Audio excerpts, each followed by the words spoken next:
So we just finished the first episode of Grimm, and personally I think I'm a lot more excited about watching this show than Once Upon a Time.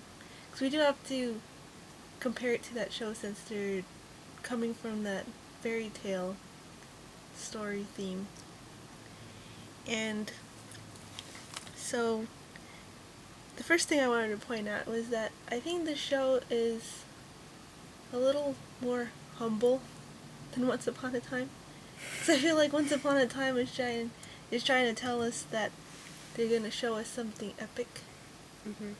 And so far it hasn't really been showing anything. Yeah, I mean, we've only seen the first episode, but it didn't leave me feeling, like, breathless or anything. Yeah, Once Upon a Time, right? Right. But then, Grimm is exactly what it's showing us in the commercials. Because I'm getting that X-Files episodic feel where every week they're just going to show us another monster show. Another case to solve. Right. Yeah, I mean, at first I didn't think it was going to be like that, but since in this first episode they already, like, solved the case by the end, and yeah, I think you're right, it's going to be like, every episode they're going to have another case to solve, probably. I liked the beginning of the show because it started out with the Little Red Riding Hood kind of story, but it didn't tell us what they were doing. It just gave us clues, and it let us think, oh, they're trying to make us think of Little Red Riding Hood. And it wasn't so obvious, like some girl jogging to her grandma's house or something. Yeah. It was just a girl wearing a red sweater. Mhm. So it's like just drawing from that story, an element from the story of Little Red Riding Hood, but it wasn't exactly the same story. It wasn't the same story at all, actually. She's just wearing the same, like I said, just taking that one element, the red sweater, and then just using it throughout the episode. The thing that I had a problem with, though, in the beginning was that in less than 5 minutes, they actually go through an entire day. Yeah. The events of an entire day in 5 minutes. So the pacing was really off in this episode, I think. Yeah, I think the beginning needed some work, but as the episode progressed, it got better. Mm-hmm. The big problem is with this show, and even Once Upon a Time, is that they're trying to move the action along too quickly. So we end up with really flat and superficial characters. That's true. For example, we don't know much about the main character yet.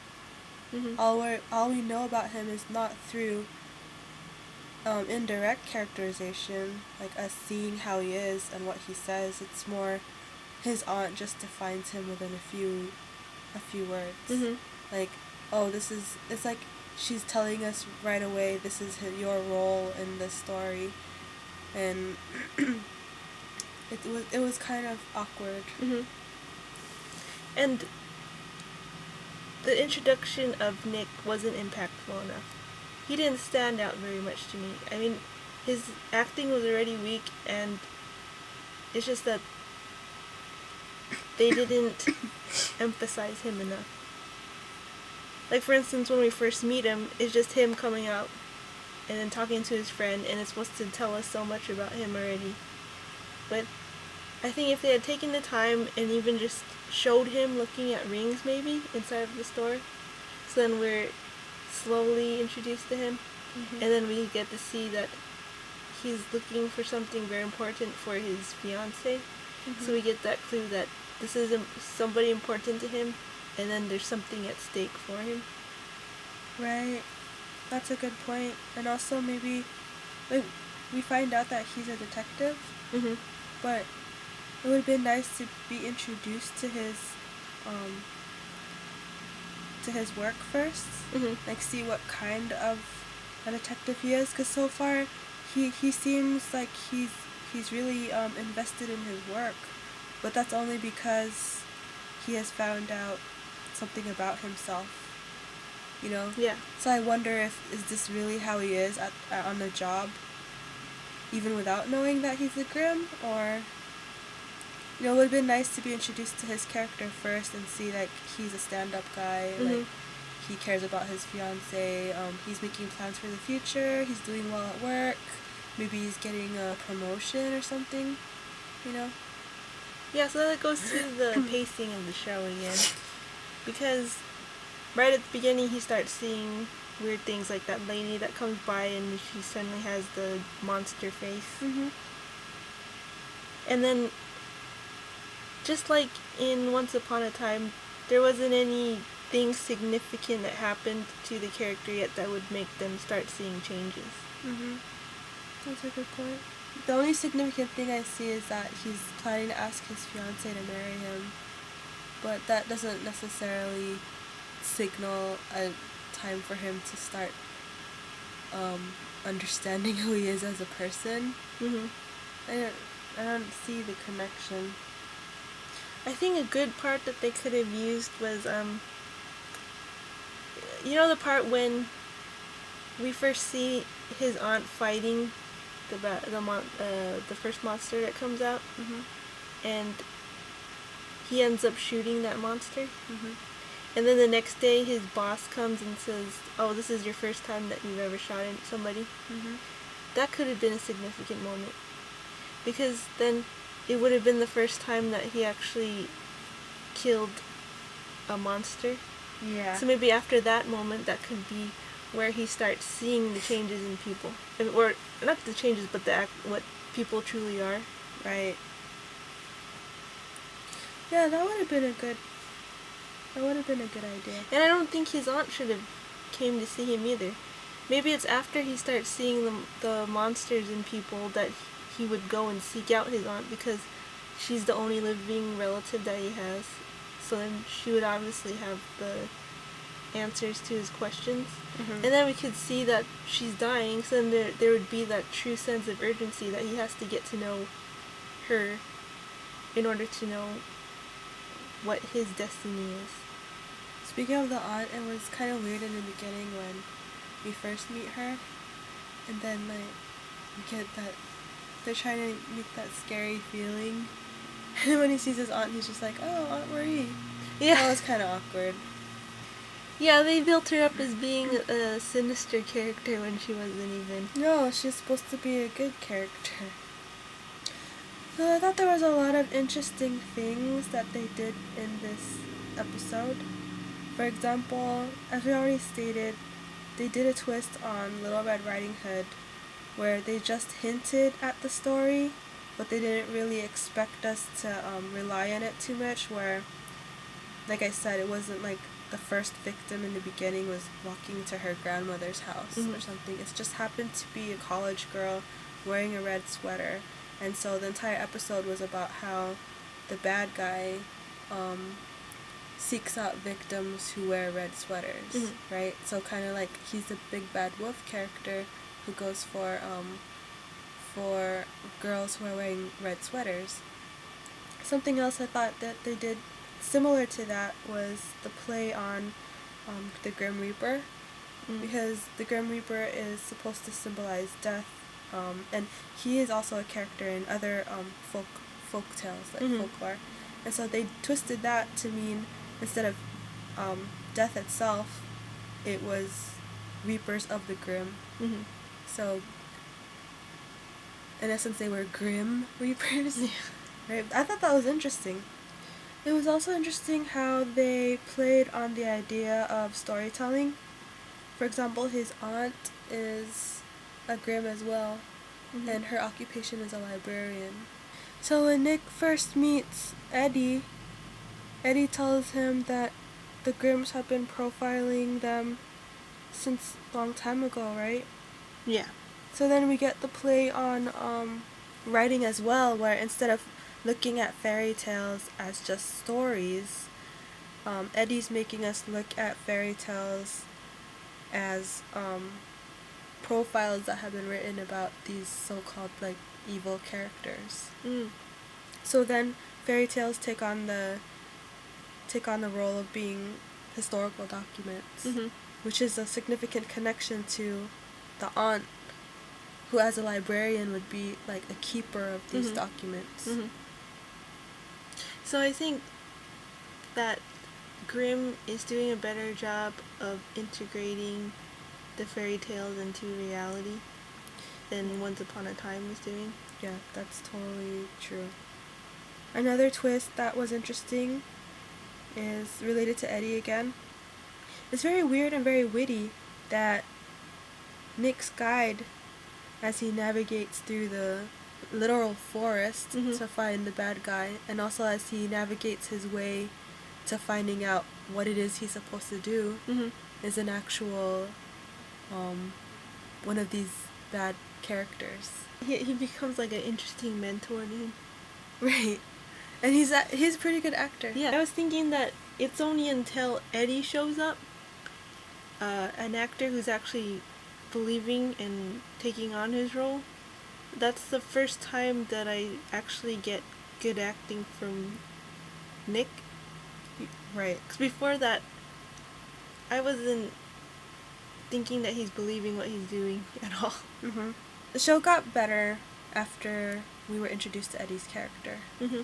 Well, what did you think about the color scheme of the entire show? Because I think it could have been a lot more gritty.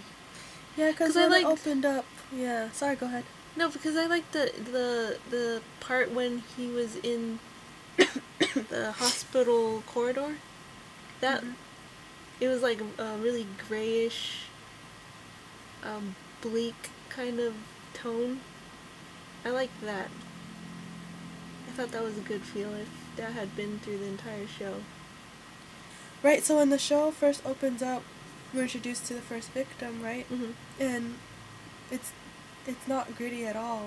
It's like a nice, bright, sunny day. Yeah, all the colors were really vibrant, especially in the forest. And I think maybe if they had toned it down and then had that red really pop. Right, to signal something, like to foreshadow something. I think you're right about the color scheme. It should have been a little grittier. For example, in Once Upon a Time, it's supposed to be this epic fairy tale, so I would have liked to see vibrant colors. I'd like to see crisp and colorful detail. But in this show, in the show Grimm, it's not like a happy. The Grimm tales are not happy. Yeah. So we're not supposed to be happy when we watch this show. It's supposed to be something gritty, something unpleasant. But it did have its really scary moments. It did. Because, like for instance, that one, I really like the scene when we first actually see the bad guy as the mailman walking down the street. We still don't see his face, but we just see the back of him, and then we see the little girl with the red jacket walking by him. That was a really great scene. I felt how much they wanted us to feel that something bad was going to happen. Right, and we didn't even have to see any kind of violence to be scared. And that's what was missing from Once Upon a Time. There wasn't that sense of danger. Yeah. And that brings me to the point about fairy tales being centered on the idea of good versus evil. Because in Once Upon a Time, there is the evil queen, but again, I feel like they're trying to say in that show that good and bad is like a gray area. But in Grimm, I really see that good versus evil. They even say in the show, like in the next episode, when we saw like the scenes from the next episode, somebody said Grimm versus evil. Like that makes sense. Like look at Nick's character. He's supposed to be the good guy. He's a cop. He's a detective. He's a symbol of good, a symbol of somebody who wants justice for the victims. So I think that they did a good idea of opposing good versus evil without it being too obvious. Mm. I mean, it is obvious, but it's not like, oh, you're the good guy, and, you know, it's just he stands for something. Like, things about him are meaningful Mm-hmm. that connect him to being good. Mm-hmm. And then the bad guys are obviously bad. Mm-hmm. I think something interesting, though, is how the show portrays bad, Mm-hmm. like evil, as being a choice. Mm-hmm. Because we're introduced to Eddie, who is supposed to be one of those bloodbaths, right? Yeah. But then he says he's reformed. Mm-hmm. And so you kind of get that sense that they're trying to say that badness can be something that if you are willing to control it, you can control it. Mm-hmm. And I thought that was interesting. Yeah. Because a lot of times they portray evil as being something inherent in Mm-hmm. a person. So a person is inherently evil, like, for example, the queen. Mm-hmm. You know, that, like in the fairy tales, someone's just bad because they are bad. Yeah. But then in this show, it's like bad is a choice. Mm-hmm. And that's interesting. It complicates the good. That's a good way of complicating the good Yeah. versus evil. Mm-hmm. Because then once upon a time, they're like trying to say, oh, good and bad is complicated because there are gray areas. But in this case, there is a true good and there is a true bad. Mm-hmm. But the gray area is, are you a bad person because you were born that way, or because that's your characteristic, Mm-hmm. or is it you're a bad person because you choose to be bad? Mm-hmm. And I feel like this show is saying that badness is something that is a choice. Interesting. Yeah. Yeah, and that made Eddie's character uh, really well introduced one, because we know something about him already, even though we don't know everything about him. But you're able to connect to him. Right, like he seems like somebody we would want to connect with, Mm-hmm. even though he is one of the bloodbaths. Mm-hmm. Like he's a character that we like because he's trying to do Mm-hmm. his best to be good. And I think they could have developed Nick's character more then, because, like you said, we don't even know how good of a cop he is, and it would have been nice for them to show in the beginning that he's really into his job, into fighting for justice. Mm-hmm. So then we already get the feeling that he knows deep down inside that this is what he's supposed to be doing this whole entire time. Mm-hmm. And now that this new secret comes up, then it puts his purpose to another level. Importance is elevated in another way because he's taking part of something important in his own history. He's part of a lineage of these Grimms, Mm-hmm. and so it makes his importance even more prominent. Mm-hmm. Again, to compare it to Once Upon a Time, remember one of our big complaints was that Emma didn't have anything really magical associated with her, and so she's supposed to have this power to tell when someone's lying or Mm-hmm. not, but that's not necessarily a magical power. Yeah, it's kind of it might be, well, not commonplace, but I mean, like, people could actually have that ability. Yeah, without having, to be somebody Yeah. supernatural. Mm-hmm. But in this case, Nick can actually see who's an evil character, like a person or Yeah. not. Yeah.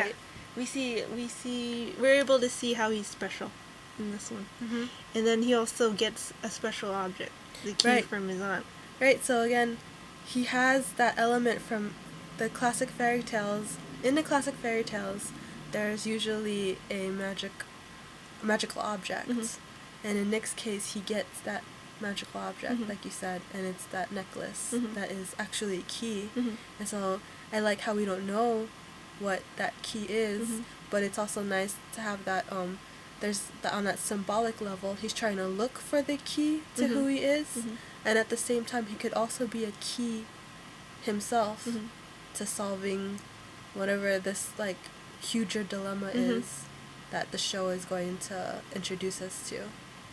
In terms of how they shot this episode, I feel like they could have done with a lot more close-ups, especially of Nick, because we're supposed to understand how his character is under pressure right now because of his new course in his life. Mm-hmm. So I think the close-ups would have given us more of a sense of his internal feelings. And then also in filmmaking, when you have the character in that close-up, that frame around him, it gives you the sense that he can't escape. So then in his case it would be he can't escape from his destiny. Right. So what is he gonna do? Is he gonna think he's going crazy, or is he gonna embrace what his aunt is telling him? So I think it was missing that close up to let us know more about him and to also help us to connect with his character. Because although his character is good and his story is really interesting, I'm still not his friend, I guess you can say. Yeah. No, I understand what you mean. Like, we haven't connected to any of the characters so far. I mean, a little bit. Mhm. We kind of like Eddie, and I do kind of like Nick. But I don't know much about his girlfriend yet.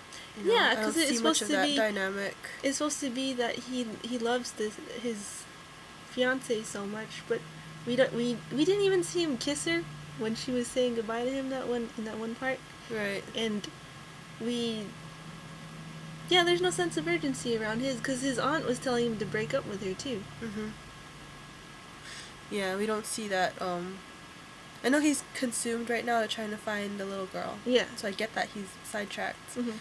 But yeah, there's something missing there. Mhm. So same thing with Once Upon a Time. These two shows just tried to fit too much action into the first episode. I agree. This is the way that I think the show should have went down. And I think that we should have been introduced to the case like they did, where something or someone is attacking people wearing red. And then we're introduced to Nick and his fiance's relationship. And then we're introduced to Nick as a cop and his best friend / partner.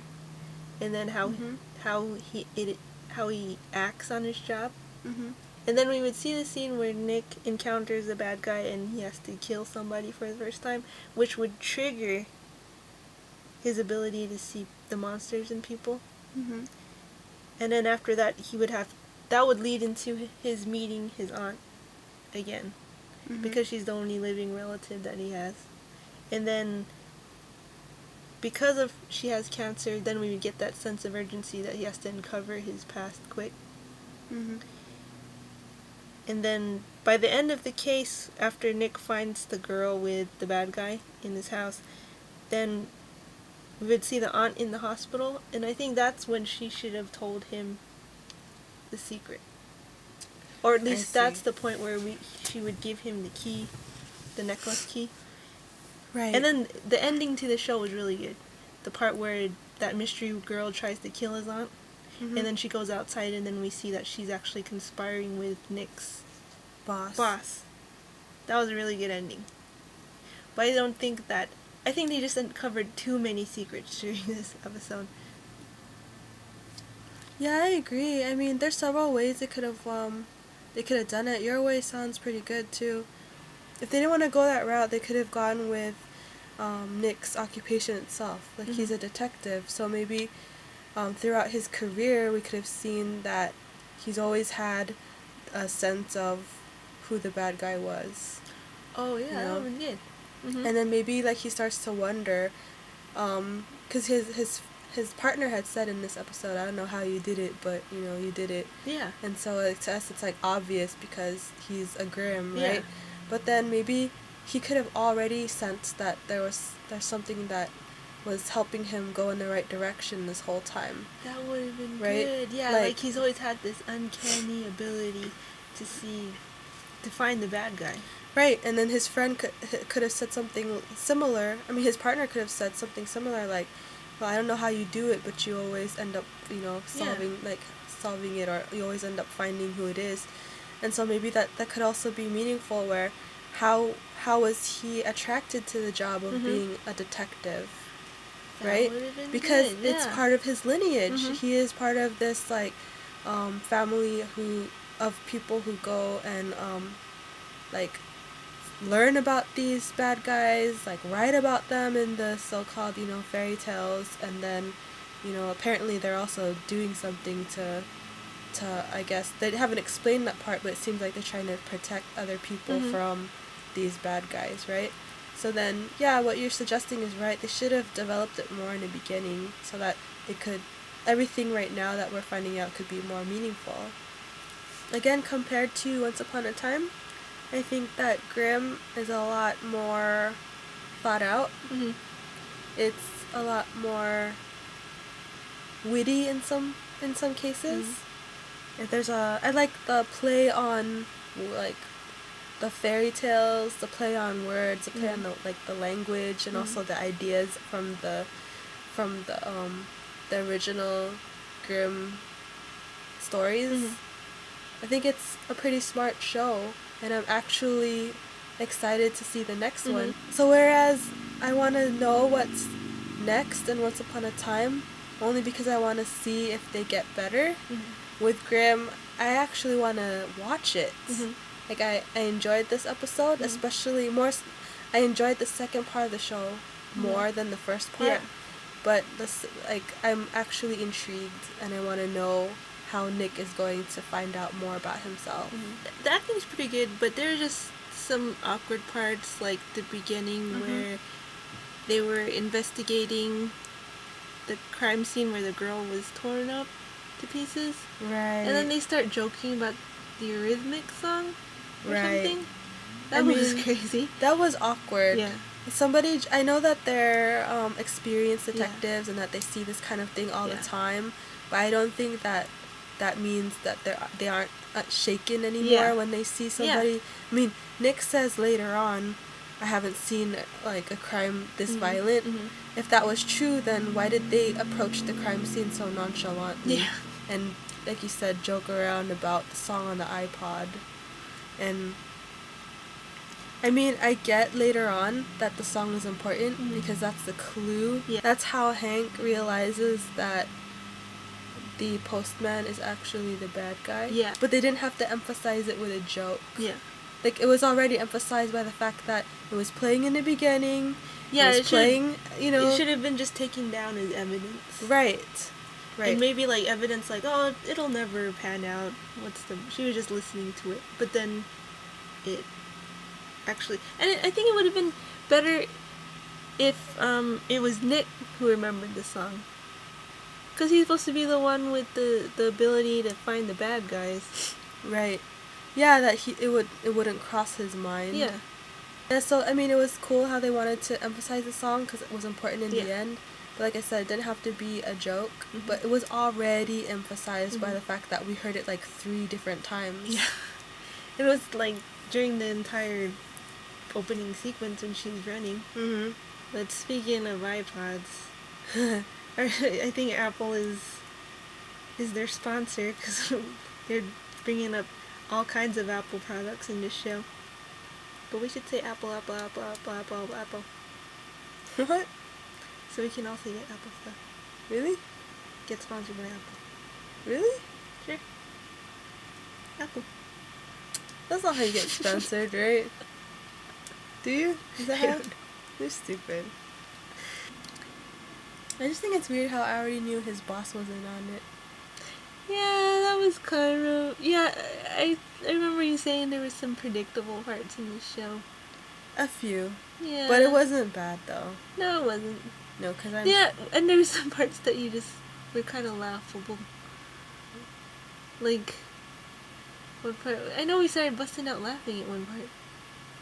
Oh, it was a part where we weren't supposed to laugh. It was when Nick's aunt was telling him who he was, and we were just like... They were walking down the street. Yeah. And then that's when you're a Grimm. You have to fight bad guys from now on. Are you seeing things? Yeah, I'm sure again, you're seeing things by now. Thank you for bringing that up. That's something that I think is a problem with this show and Once Upon a Time. Why is it that the main character is being sought out? Shouldn't the main character come across his or her own destiny by it's supposed to be fate, right? So shouldn't he cross his path, or shouldn't Like in Once Upon a Time, shouldn't Emma know, like, try to find out how she is, even if it is by accident? Mm-hmm. The main person should be stumbling upon his or her own destiny by themselves. Mm-hmm. Both shows leave us with the main character seeming like really stupid people. Mm-hmm. When it shouldn't be like that. No. It should be they're dumb at first because they don't know Just any ignorant. better. Yeah, they're ignorant of their role in the entire but it's not story. their fault. Right. And maybe like the aunt, or in Emma's case, her son, could be helping direct them in some way. Mm-hmm. But it shouldn't be an explicit and overt, like, you're important, this is why. Like, it shouldn't be that open. So yeah, with Grimm, I had some issues with it, but not too many, and actually found many things that happen in the show to be quite well done. Mm-hmm. And I look forward to seeing what next Friday brings. Yeah, I'm looking forward to the Nick and Eddie partnership. Mm-hmm. They have a good chemistry. Yeah, they do. Much better than the Nick and Hank one. But Right. we'll see. I mean, we still didn't get to see much about Hank yet. A lot more excited about the Grimm series. Me too. I think it'll do a lot better than Once Upon a Time. I agree. After we watched Once Upon a Time, we spent a lot of time talking about what was wrong, Mm-hmm. right? Like, I mean, they did some things right, but we had so many issues with that first show. With Grimm, I think the show left us a little bit more satisfied. Mm-hmm. That's a good part. Yeah, I feel like I didn't need to see that much, but Mm-hmm. what I did see is good enough to make me want to see the next one. Yeah.